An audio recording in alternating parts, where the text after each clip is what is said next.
Hello, Janginis. Before we get started, Rich and I want to let you in on some even more exciting updates for our Patreon subscribers. As you know, Patreon is a site where listeners can pledge a small monthly amount, either $5 or $10, to support the cost of bringing you your favorite podcast. All patrons get early access to new CutOff Jeans episodes before they're released to the public. But the most exciting new perk is that all of our patrons will be able to listen to an exclusive bonus episode of the podcast every other week. Topics include personal stories that I'm not ready to share publicly, conversations with family and friends. And sometimes we'll devote an entire episode to other subjects we love, like musical theater or classic television. Rich and I enjoy bringing you the CutOff Jeans podcast, and it would mean so much if you would consider supporting our labor of love. Just go to patreon.com/cutoffjeanspodcast. Thank you so much, my Janginis. And now, on with the show. Is your family tree a mystery? Are you fascinated by genealogy? Well, hip, hip, hooray, let's talk DNA with Julie. The truth is in your genes. In CutOff Jeans. Welcome to CutOff Jeans, the podcast that helps you find your truth using nothing but DNA. I'm Julie Dixon-Jackson. I'm a genetic genealogist, henceforth known as a Gen Genie. And I am Richard Castle, the co-host and producer of this podcast. What's going on, Julie? I'm feeling a little soggy. Yeah, we've had a lot of rain in Southern California. Even though they say it never rains in Southern California. Yeah, and the rest of that is it pours. Yes. Yeah, we have had, and my husband said this morning, this is historic, right? This amount of rain that we're getting. Yeah. So I was out in Palm Springs this past weekend, and now it's the desert, right? And so it barely gets any rain. And of course, it rained. I was shocked. I was like, it usually gets 3 or 4 days of rain a year. Right. But this year is different. So was there a haboob? No haboob this time. Okay. I love that I learned that word from you and it just came right into my head. So I feel you know what? Education's important. Well, that was in October, and that was the last time I was there. And then I said, well, let's book for March because the weather will be beautiful and it's before it gets, like Africa hot in the desert. And it'll be perfect on on a weekend in March. And of course it rained, but it didn't rain hard. And the sun came out and it was just, Was it warm though? It was like 69 degrees. So it was comfortable. I loved the drive out there. There was snow in the mountains and it was beautiful. So I'm not the only one who traveled recently. I want to hear about you and your travels. Oh, so many travels. So much of the traveling. So everybody knows that I went to Betsy's to Walla Walla for her husband's memorial, and I'm really glad I went. Yes. It was just nice to be there for her and with her. And Betsy is one of those people that will let you know what she wants and what she needs. Good. Which I appreciate. Yeah. And so basically I said, tell me what to do. And she told me what to do. Nice. So I love that. So you could be helpful for her. Yes, exactly. And I mean, most of the time I did a lot of, like at the memorial, I watched the dog, Nels's dog, one of his dogs was there that he's had, for almost 14 years. Yeah. And so he was, of course, at the memorial and just sitting in his little stroller. And so I kept an eye on him. Nice. No, but it's little things like that, though, that need to be done. Exactly. In order for her to do what she needs to do. And yeah. Precisely. So there was one moment that I didn't expect. So Nels was Navy. He had been in the Navy when Betsy and Nels first got married. And so they had an honor guard. I thought that was really cool. And one thing that I could do that I thought was appropriate was videotape that whole part. And so I kind of got in this weird position down low so that I could videotape the honor guard and all that stuff and show them presenting the flag, the folded flag to Betsy and her son. And then there was, what do they call it? They do 3 shots outside, like gunshots. Yes. Which I didn't expect. And in the video, I was like, oh, cool. You can hear me saying that.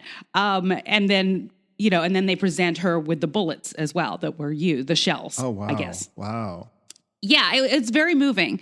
And I was glad that I could get that. But when it was done, I looked over and the dog was gone. Oh, no. You had one job, Julie. I had one job. So the gunshots, of course, scared him. So he leapt into Betsy's daughter-in-law's arms, who was right next to him. But I had a moment of panic. I was like, "Oh no!" I did have disaster averted. Yeah, but it was a beautiful event. And it was a very somber but beautiful time, and I was happy I could be there. I understand. That it reminds me. I might have even mentioned this on the podcast at one time, but at my dad's funeral, they did the honor guard thing as well because he was a Marine, and I'll never forget it. We didn't do the shots. I don't remember the shots, but this was in Jersey City, in the middle of the city. They probably didn't want to add to the cacophony. Yeah, they probably weren't allowed. Right. But they did do the flag and the honor, the salute and all that. And I'll never forget that people who were, it was done outside of the church, and people who were driving by stopped and saluted. And I was so moved by that. I'm moved now just thinking about it. It's very touching, isn't it? Yes. It's yeah. And they didn't know my dad. The people who were driving by, it was just random, but they saw that it was happening, and it was just a feeling of respect that that was the one thing that brought me to tears that the ceremony didn't, because the ceremony was very very Catholic, and I wasn't raised Catholic. And so it felt very impersonal to me because my dad was very old, and the priest didn't know him personally. And so, it was just, that's always weird too. Yeah. So, and there was the whole, the mass and the, all of that stuff that is foreign to me in terms of my own personal experience. But my dad wanted that. And so I made sure he had that, but it was that honor guard that I was not expecting to be moved by, and it's a beautiful thing, and it's very moving. I'll never forget it. Very moving. Yeah. Yeah. But you had another trip as well, didn't you? I did. So let's head into that. I went to the 2023 I4GG conference. Yes, and please tell everybody what that stands for. Institute for Genetic Genealogy, which is basically CeCe Moore's baby. Right. And it is an annual conference strictly for genetic genealogy. For Gen Genies like you. For Gen Genies like me. And there were a lot of law enforcement people there this year. And, a lot of people that were there last year. Always very interesting. I have to say, this is what I took away from it. I mean, I took away a lot from it. This is my favorite thing. So whenever somebody realizes who I am, the first thing they ask me is, "Where's Richard?" That is very sweet. And then they will continue to rave on about how much they love Richard. Oh my gosh, that is so nice. Oh my gosh. Yeah, it is really heartwarming. People really love you. Oh. And it makes me feel good. Probably not as good as it makes you feel. But well, I thank you, because I wouldn't know about that unless you tell me, because I don't get any feedback from I know we don't get enough feedback. Well, we do it in a vacuum, and we don't do it for the feedback, but it's always nice when we get it. Did you say we do it in a vacuum? No, vacuum. Okay, I might have said vacuum, but vacuum is my new favorite way to pronounce that. It's my new favorite way to pronounce it. There it is. Okay, so I'm just going to do a little recap of what happened there, and just some of my favorite things. I'm not going to recap everything because that would be absurd. So it was 2 full days of a conference, and so some of the things that there were, as always, there are case studies for both law enforcement, investigative genetic genealogy, and unknown parentage genetic genealogy. These case studies are essentially in the trenches from the podcast with visuals. Okay. And granted, I would love to be able to do visuals, but I don't have the time to do that. We'd have to set up cameras and do a YouTube video. We would need a lot more patrons. so if everybody listening to this will join Patreon, I will try to do it for Patreon because we'll be able to afford to do it first off. But anyway, and that involves video editing as well. It involves editing and learning how to do it really. But I would love to be able to do that. And, but yeah, it doesn't. And the visuals absolutely help, I'm sure. Dana Leeds did a talk about different clustering techniques. Dana, of course, is the one who formulated the Leeds method, which is what most of us use to sort our matches. And she also talked about auto clustering and other apps that use for the clustering extravaganzas. You've always been a leading lady, Julie. Leadsing. Oh, I was wondering where was that coming from? I probably should have said it right after you said her name, but my timing was off and I didn't want to interrupt you. Thank you. Kim Morgan, genetic genealogist. She is one of the lead genetic genealogists of Finding Your Roots. She did Finding Your Roots case studies from the last season. So she talked about Carol Burnett, Joe Manganiello, Tony Gonzalez, and Richard Kind. If you watch Finding Your Roots, you saw all of those. And she delved in a little deeper about how she found out certain things and just their stories. Was really, really interesting. And Kim and Akosua Moore, who also is a lead genetic genealogist at Finding Your Roots. Kim and Akosua are basically research partners. They've been partners for years because Kim, this is interesting, Kim found a grave in the woods somewhere in South Carolina and endeavored to find out who this person was just by the name on the grave. Wow. And he happened to be a relative, an ancestor of Akosua. Huh. And so they connected through their research on probably ancestry and eventually got together to share what they had. And what was so great was one of them had, each of them had stuff that the other didn't have. Huh. Anyway, they did a talk about exploring African-American genealogy, lots of tips and tricks, and it was very interesting. And Akosua gave an amazing speech about the resistance in the African-American community to DNA testing, which is always a problem because simply not enough African-Americans take DNA tests, and there's reasons for that.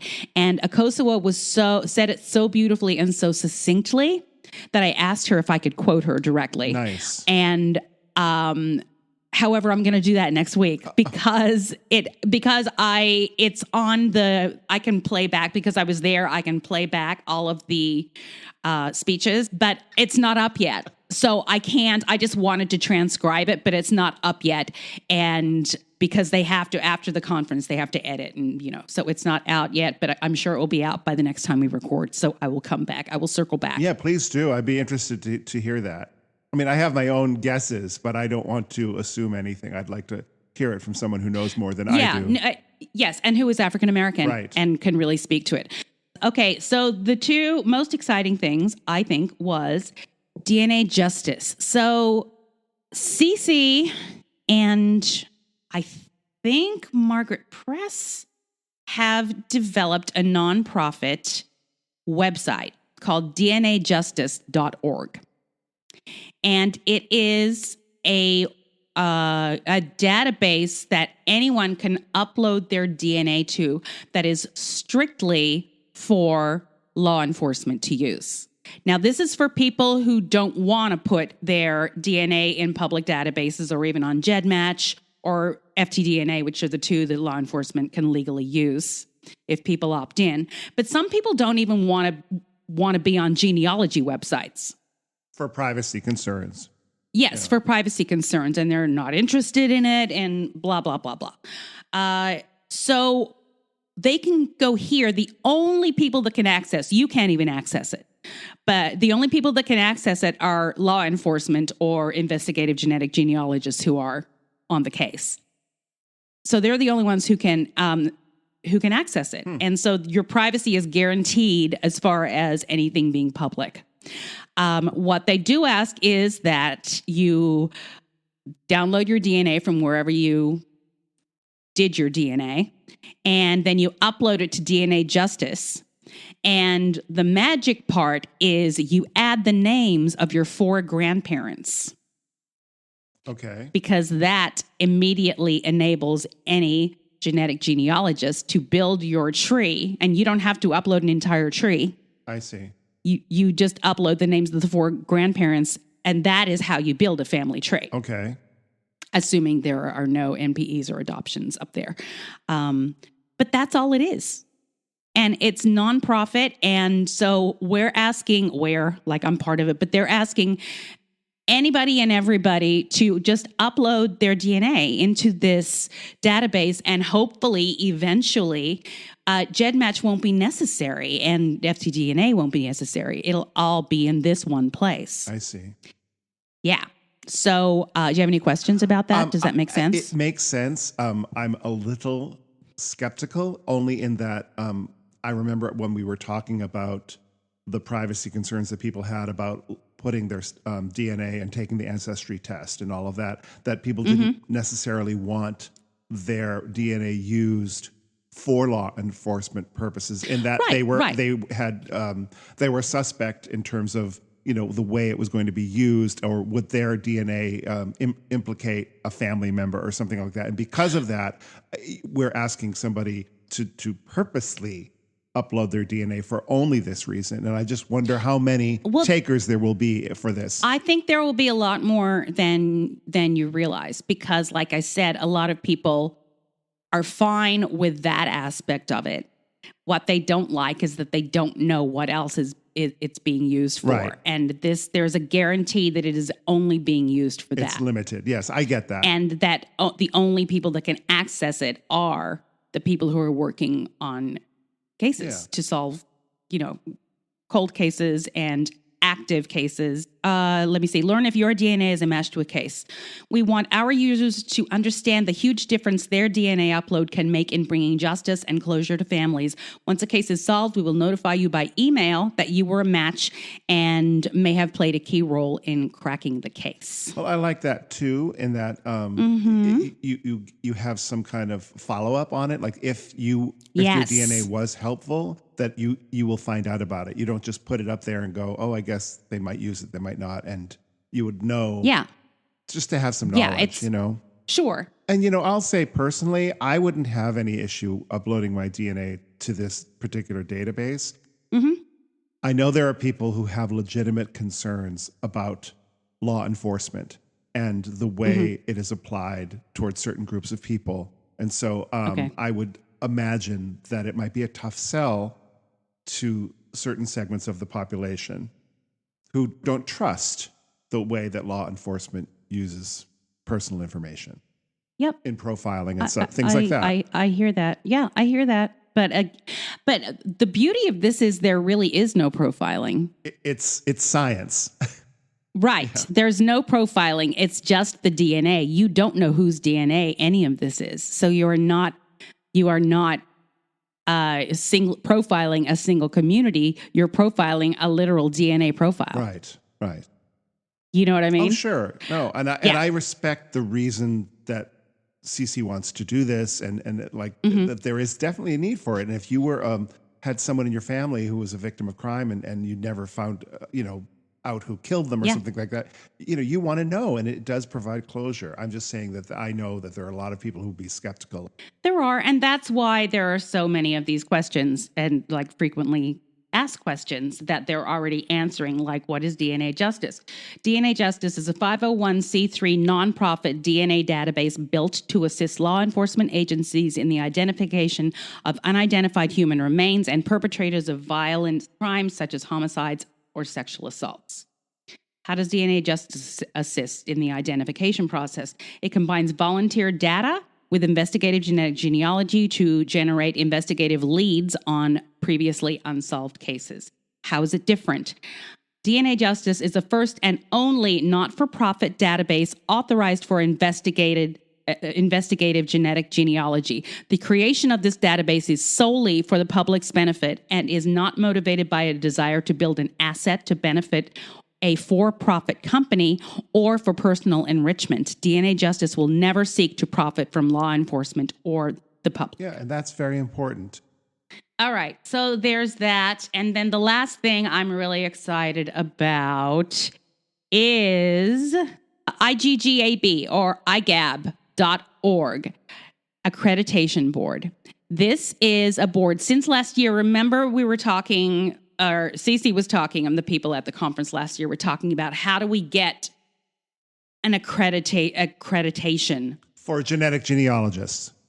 Thank you, for investigative genetic genealogists. So when Cece talked about that, a few people jumped on board to help her with that. And now we are very close to, they already have the website, the Investigative Genetic Genealogy Accreditation Board. And it's almost ready to go. That's exciting. So yes, there are 4 primary reasons why IGAB feels professional standards are necessary for the field of investigative genetic genealogy. Data privacy. It is critical to protect personal information and family information of innocent individuals whose public information is accessed during the investigative genetic genealogy process. IGGs must ensure that innocent individuals discovered during an IGG investigation are afforded reasonable levels of privacy. 2, public trust. The field of investigative genetic genealogy can only operate successfully with widespread public trust. IGG relies on DNA testers to consent to uploading their DNA profiles to DNA databases and during IGG investigations. IGG is vulnerable to overzealous government oversight if the public believes that IGG practitioners, what you were just saying, are misusing data or violating database terms of service. Mm-hmm. Proficiency and agency trust. Investigating agencies invest time and money in IGG, so they must be able to trust the IGG practitioners are proficient and ethical. Until now, there has been no way to verify the proficiency and ethical practice of IGGs. Right. And accountability. The AIGG process will only accredit those who have demonstrated the ability to practice IGG proficiently and ethically, and will provide a reporting and oversight mechanism that allows for sanctions if accredited practitioners break the agreed ethical standards. So it's sort of like the state bar for lawyers, right? Yeah. So basically, you do this, you take this course, and then there's going to be an exam. You learn these standards, there's going to be an exam that if you pass, you are now accredited to be an investigative genetic genealogist, and you go on a list. And so local, wherever you are, if there's a local law enforcement agency that wants to use IGG, you are on the list in their area for someone who is accredited to do this work. That's great. Yeah. Yes. I assume you'll be on the list. I'm going to try. I'm really excited about it. I've never worked law enforcement, but it's something I've always been interested in and wasn't sure. And for me to be able to do this and get on this list, you know, I've always had the idea that I just wanted to go to my local police station and say, "Hey, do you guys have any cold cases?" Yeah. It's like you're living in Mayberry. Yes, exactly. But this is a way to get accredited to have, you know, somebody have some oversight over my work, right, and to also get my feet wet in this area. That sounds exciting. You know, it's a really cool thing, I think, and it's time that we had an accreditation standard. Great. So I am excited about that. Good. And on that note, I think we should take a break. If you're enjoying our podcast, please subscribe, rate, and review, or consider supporting us on our Patreon page, patreon.com/CutOff Genes Podcast. Now back to Julie and me. And we are back. So here's something that I talk about a lot, and it's really come to the forefront. My point has been proven, really, that celebrity adoptees will never say anything negative about their adoption, probably for fear of blowback from the general public. And that's exactly what Colin Kaepernick is getting now. He's recently been doing interviews, and he's speaks out against shortcomings that his adoptive parents had, that all adoptive parents had. Nobody is perfect. All biological parents have shortcomings too. Sure. But he's and as always, he loved his parents. We all love our parents, but we need to be able to talk about what was a mistake and what should be changed moving forward. Sure, exactly. Yes. Okay. Mm-hmm. Yes. Right. So, and on TikTok, there is a user who goes by Patrick in the World. His name is Patrick Armstrong. He's a Korean adoptee, and he gave me permission to basically use everything he said in this one video because it is so well done and so hits every single point in a way that I've never been able to. And I love the way he said this. All right, let's hear it. Okay, so this is what he said. Colin Kaepernick recently spoke out against how his white adoptive parents exhibited racism while he was growing up. E.g., he wanted cornrows once because you've seen his hair. Yeah. And cornrows is a natural way for somebody with hair like that to feel like they can control it and also to connect to their ethnicity and to their community. And his parents didn't understand it and told him that would make him look like a thug. Mm. And that's something they probably said in passing, but is something that he clearly never forgot. Sure. So he mentioned that as an example in some of his interviews, and the backlash he is receiving right now is a prime example of the problems with the dominant narrative of adoption. The dominant narrative is the belief that the act of adopting is rooted in love, in saviorism, as in family making. By that definition, the narrative adoption can only be a good thing. But that narrative obscures and erases the experience of adoptees who don't have a positive experience with adoption. And that happens because historically we've only talked about the experience of adoption through the lens and perspective of adoptive parents and adoption agencies. The narrative also keeps us from asking the question, why? Why are we asking people to give up their children for adoption in the first place? Especially for people who are adopted transracially, we don't talk about the loss of culture, the loss of identity, the loss of community and language, because to do so, we would be to challenge the dominant narrative of adoption, of positivity, of family making, of love. But the experience of an adoptee and of adoption is much more complicated than that. But we don't talk about those things because we would rather erase or invalidate someone's humanity. Who dares to speak against the narrative of adoption that we've all grown up with. Adoptees deserve to be seen, heard, and validated, and this situation is proof positive that we have so much more work to do. I thought it was so well said. The term dominant narrative of adoption, I think, is spot on. That's what I've been trying to find all this time. Sure. Of what to say about, because I always say society's views of adoption or what the adoption industry tells us. But the dominant narrative of adoption is succinct and explains it all. Yeah, and there are other narratives. That's the point, you know? Yes. There shouldn't be a dominant narrative. Yeah. I mean, my heart goes out to anybody who adopts a child of a different ethnicity and wants to try to honor that. And how do you, how do you even go about it? How do you replace that part of the child's life when you do not have that experience yourself? Absolutely. And that's when it takes a village, right? That's when you educate yourself. Yes. And step outside of your own comfort zone and put the needs of your child before yours. Right. You know what I mean? Mm-hmm. I thought it was just so beautifully said. And I'm always talking about why we need more celebrities who will speak the truth and suck up the hate in order to educate the general public about the dominant narrative. Right. Yeah. So that's a big deal to me. Yeah, no, I know. Why don't we take a break, Julie? I think we will. Thank you for listening to CutOff Jeans with Julie Dixon Jackson and Richard Castle. You can support us by going to patreon.com/CutOff Jeans podcast. Now, back to the program. All right, it is story time. It is finally part 2 of my conversation with Peter J. Bonney. I know it's been a few weeks. We are just getting into the DNA part of his story. So if you maybe go back and listen to the last one again, just the end of it, so you realize where we are. Anyway, this is the second part of Peter J. Bonney's story. Peter, as you know, is an author, and let's listen to it, and we'll see you on the other side. Sounds good. Let's listen in. Early 2008, Time magazine declared that 23andMe was the invention of the year. Mm-hmm. And I was one of the early customers. They call it the lunatic fringe that signed up to... That's what they did say in high technology. A new customer of a new technology is one of the lunatics. So I was the lunatic fringe. Okay.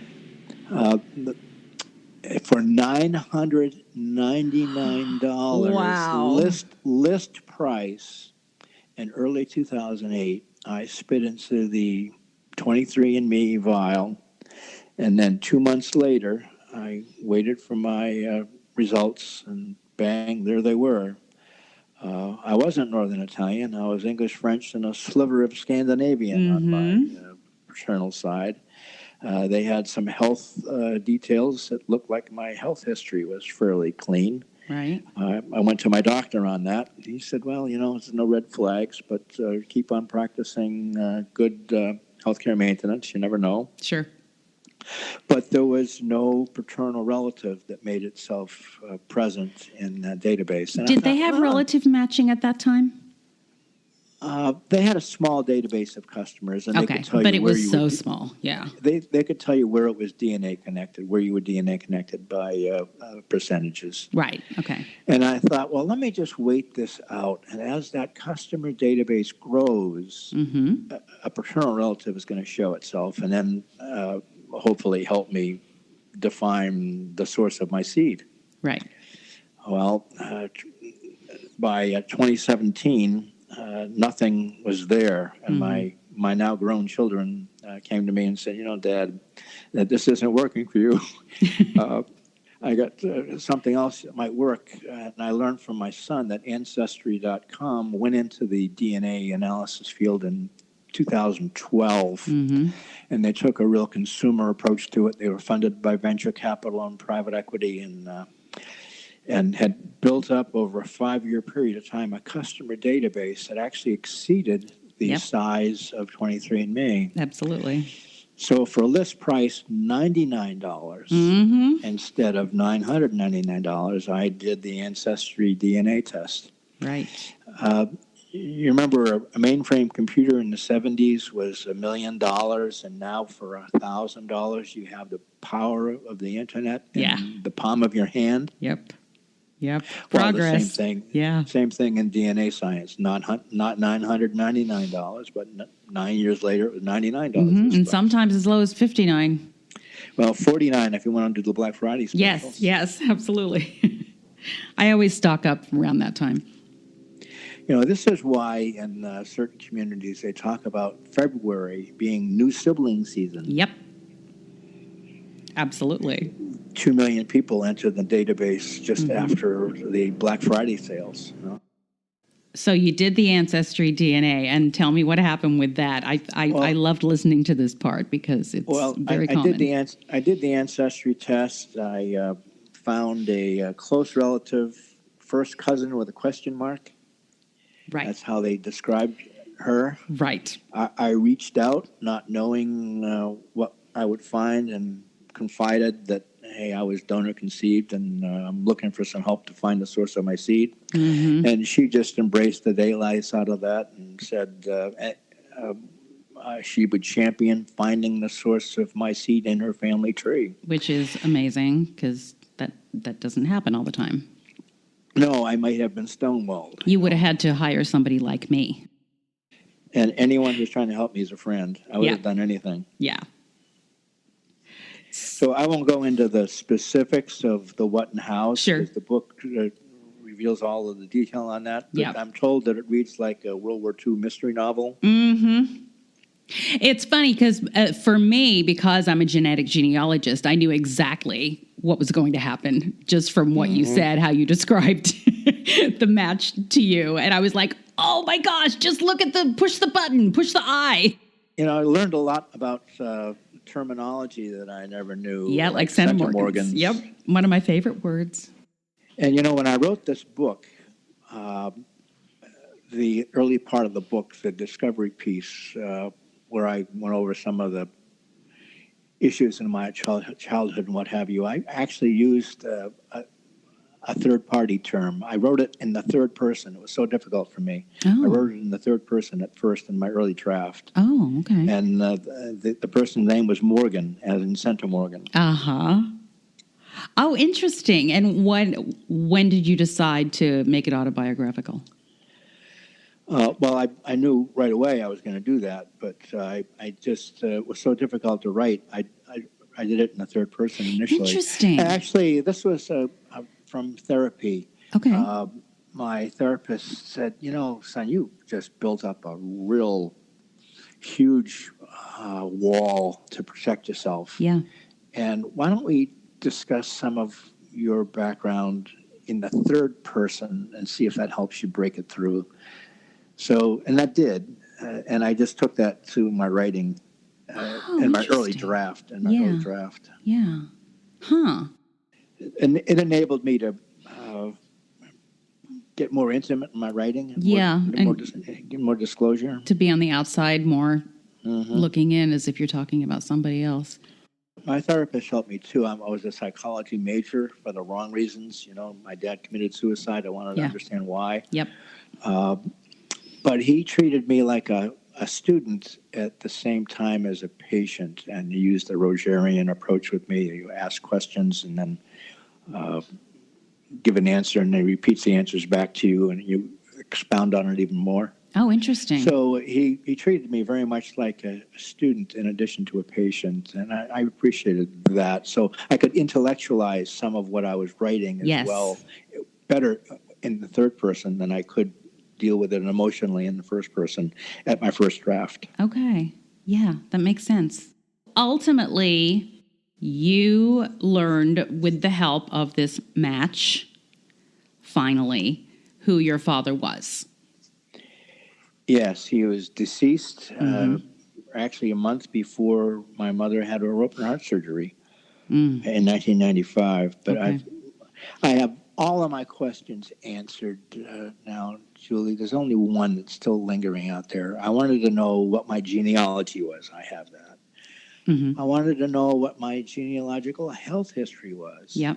And it's pretty clean. I got lucky. I have that. I wanted to know if I have any siblings. I do.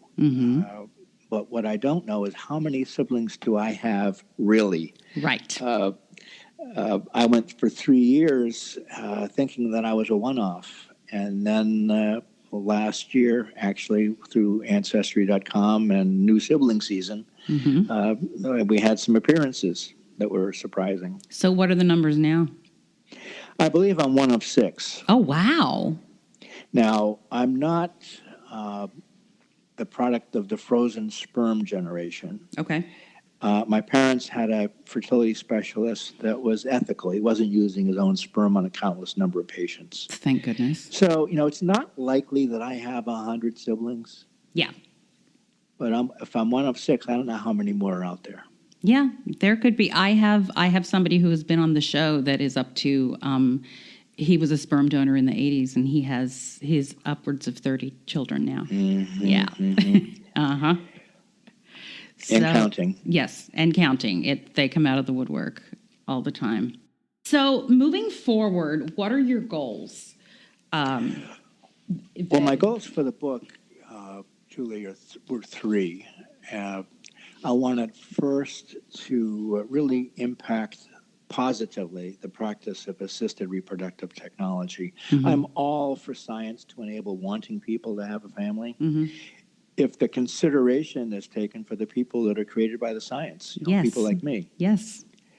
I want to influence the legislative agenda. I'm donating all of the proceeds that I earn on this book to 2 advocacy organizations that are working for a donor-conceived Bill of Rights and end fertility fraud legislation. Wonderful. Okay. And lastly, really speak to the needs and the emotional well-being of all misattributed people. I've learned that no matter the reason for your misattribution, the emotional responses are pretty traumatic and they're very similar. and valid and real. Mm-hmm. I think that is the part that the general population has difficulty understanding. That even though you may not consciously remember the trauma, it's still there, and you react to it, right? Yeah, definitely. I think it is just incredible that you are donating the proceeds of the book to such an important cause. I appreciate your voice. I thank you so much for talking to me. Happy to, Julie. I appreciate the opportunity. Thank you. And once again, the book is Uprooted: Family Trauma, Unknown Origins, and the Secretive History of Artificial Insemination. Beautifully written. I absolutely loved it, and I couldn't recommend it enough. Julie, thanks. Just last month, I got an award, which surprised me. American Book Fest named Uprooted the 2022 Book of the Year in Narrative Nonfiction. Oh, wonderful. You can also find it on my website, www.peterjbonney.com. Is it Bonnie or Boney? I say Bonnie. Okay. If you were in Italy, you'd say Boney. Right, because it was originally a longer name, right? Yeah, Guida Boni. Right. And it's just a fake name for me now. Yep. Many people feel like changing their name. A completely fake name. Yeah, me too. Yeah, I've had 3 different names at this point. No, 4. And my husband's name is made up as well, so... Wow. Yeah. Okay. Thank you, Peter. One interesting thing. Julie, yeah. Let me just add to. You can edit this in and out. Go ahead. I put this in the book too. The 1945 article in Time magazine. Yeah. That was very telltale on the social attitudes and the legal attitudes. Yes, I remember this. These Superior Court in the state of Illinois, Cook County, I believe, ruled on a divorce case, and they gave a husband a divorce on the grounds of adultery because his wife had a child through artificial insemination by an anonymous sperm donor. Right. The child was declared illegitimate. Yeah. And the premise of the article, they were questioning the legal status of a donor-conceived child, and the title of that article, Artificial Bastards, with a question mark. Isn't that shocking? So I used Artificial Bastards as a working title for my book. I love it. Which I still like. My publisher talked me out of it. Did he? There was a group of adoptees called Bastard Nation that's out there. Kind of hits you in the face. I kind of like it. You know, I'm one of those people. Takes one to know one. Yeah, there you go. All right. Peter, thank you so much for talking to me. It's lovely to hear your voice finally. And same here, Julie. Can't wait for the listeners to hear your story and hopefully pick up your book. All right. Thank you so much, Peter. Peter already mentioned the name of his book for you and where you can find out all things Peter J. Bonney. Great. Thanks, Peter. In the meantime, I am Richard Castle, and you can go and see all things Richard Castle at richardcastle.com, or you can follow me on the Twitter or on Instagram at Castle Songs, or you can go to my newest website about my show Love Stings, lovestingsmusical.com. Nice. I'm Julie Dixon Jackson. I want to really quickly give you the links to those two new websites that I talked about that I learned about at I4GG. IGGAB.org, IGAB, which is the Investigative Genetic Genealogy Accreditation Board. You can go there. And for DNA Justice, it is DNAjustice.org. And you can upload your DNA there. If you'd like to reach out to me, go to you can email me at julesjackson@cutoffjeans.com or just go to cutoffjeans.com. Find me on the socials, join the Facebook page. And as always, I have one more thing to tell you. What is that? The truth is in your jeans.